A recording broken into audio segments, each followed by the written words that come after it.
Assalamualaikum warahmatullahi wabarakatuh. Perkenalkan, nama saya Rizky Yana. Saya dari mahasiswa Universitas Muhammadiyah Tangerang, program studi akuntansi semester 6 dari kelas non-shift 3. Baik, di sini saya akan menjelaskan materi tentang mata kuliah teori akuntansi, yang dimana saya sudah memasuki bab ke-7, yaitu tentang resource based theory atau teori berbasis sumber daya. Di sini akan saya sedikit menjelaskan apa sih teori berbasis sumber daya itu dan bagaimana dampaknya terhadap perusahaan.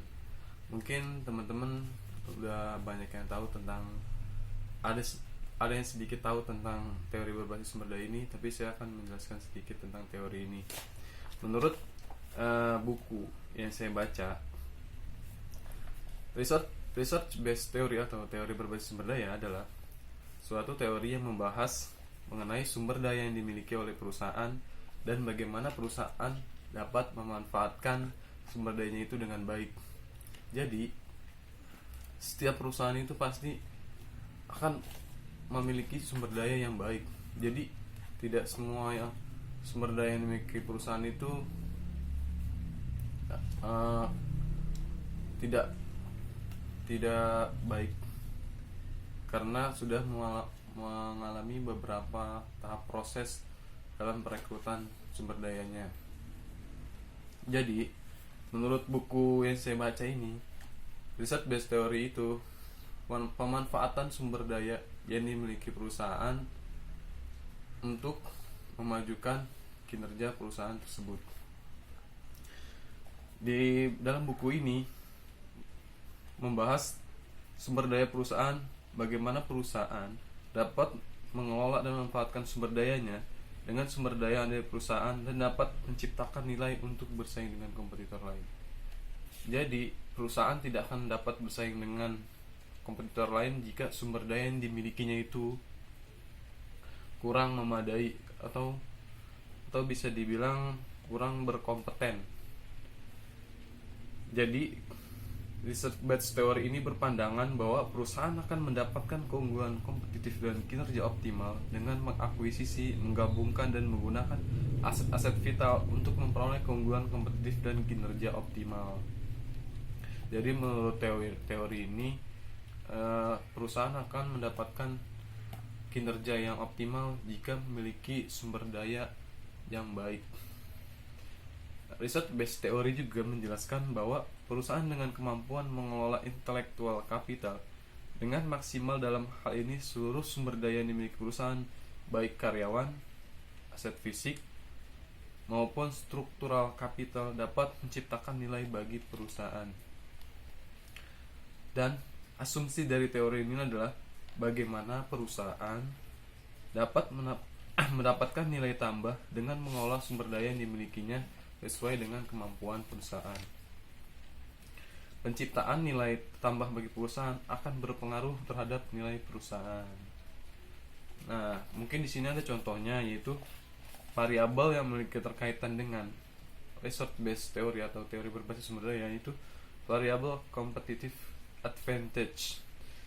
Research based theory ini memandang perusahaan sebagai kumpulan sumber daya dan memiliki kemampuan. Perbedaan sumber daya kemampuan perusahaan dengan pesaing akan memberikan keuntungan kompetitif. Kemampuan perusahaan dalam mengolah sumber dayanya dengan baik dapat menciptakan keunggulan kompetitif sehingga dapat menciptakan nilai bagi perusahaan. Jadi asumsi dalam teori ini bagaimana perusahaan dapat bersaing dengan perusahaan lain dengan keunggulan yang kompetitif dan dapat mengelola sumber daya yang dimilikinya sesuai dengan kemampuan perusahaan. Jadi inti dari teori ini adalah perusahaan tidak dapat mengambil keunggulan kompetitif yang dimiliki organisasi lain karena keunggulan tersebut merupakan sumber daya yang langka, sukar ditiru dan tidak tergantikan. Jadi menurut kesimpulan dari buku ini, yang saya simpulkan bahwa teori research based teori ini beranggapan bahwa sumber daya yang dimiliki perusahaan itu sulit untuk ditiru oleh orang lain karena sumber daya yang memiliki kompeten dan inovatif serta memiliki keahlian tidak bisa dimiliki oleh perusahaan lain. Karena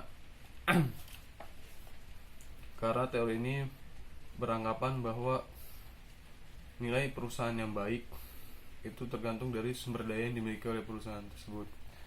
Jadi untuk memajukan suatu perusahaan agar dapat berkembang, maka harus memiliki sumber daya yang baik.